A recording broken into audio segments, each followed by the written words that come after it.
Week 13 saw some of the worst quarterback scores that we've seen all season in fantasy football. Will Week 14 see bounce-back performances by some of those quarterbacks? Well, it looks like our algorithm thinks Drew Brees will.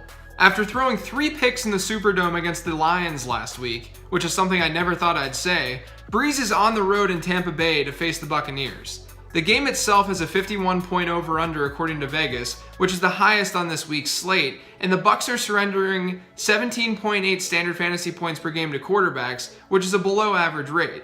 The only real scary part of Brees this week is that he's on the road, where he's thrown about 0.7 fewer touchdowns per game versus when he's at home since the start of 2014. And volume-wise, the Bucs have limited opposing teams. They faced the 9th fewest passing plays in the NFL this year.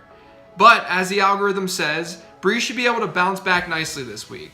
Don't think last week's performance was the norm. As we move to the quarterbacks ranked 11th through 20th, let's talk about Colin Kaepernick, because he certainly didn't help fantasy owners last week. He'll be back in San Francisco in this one though, which means there won't be any snow in their contest against the Jets. That's certainly a plus.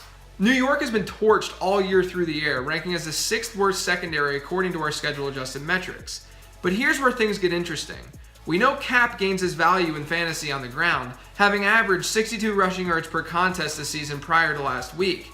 But the Jets' front 7 has allowed just 55 rushing yards to quarterbacks all season long, which is the 2nd fewest in all of football. Because of what happened last week for Kaepernick, he makes for more of a streaming option than one you can really trust confidently this week, the first week of the fantasy football playoffs. For numberFire, I'm JJ Zachariason.